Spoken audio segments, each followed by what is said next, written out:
حرفای تو واسه دلم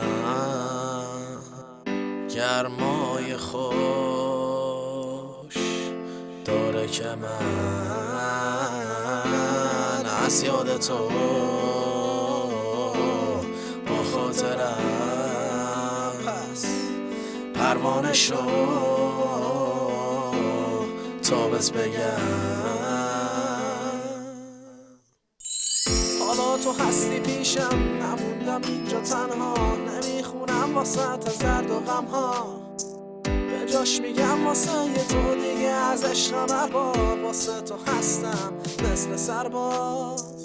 میشم فدات میمونم همیشه برات، اگه تو نباشی زندگی میشه واسم عذاب، بی تو خرابم زندگی برام، فکر بد نزنه به سر تو نشیبی مرام، میدونم مال منی ولی سخت دیدن تو، اگه تو نباشی بمونم پیش کی بده تو، آخه چون این دفعه خب حتما اینو میگم به تو که ایشینی بده تو، شوخی کردم گیر نده خب، دوست دارم و میدونم که تو هم مثل منی، نداریم روی هم دیگه هیچ کدوم مثل بدی، تو از این قصه نری چون من به اسم پری، صدات میزنم و به تو میگم که عشق منی.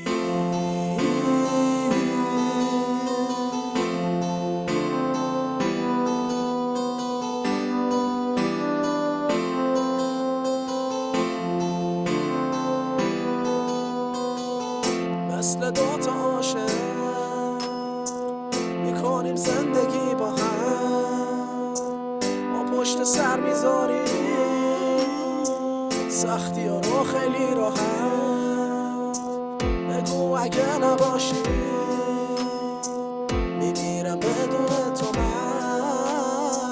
منم میگم پیش تو میمونم به جون خودم، حالا عشقی که تو دل منه تو رو نمیکنه درگیر تو دل همه، روزی که نباشی اون روز واسه من غمه، تو بمون پیشم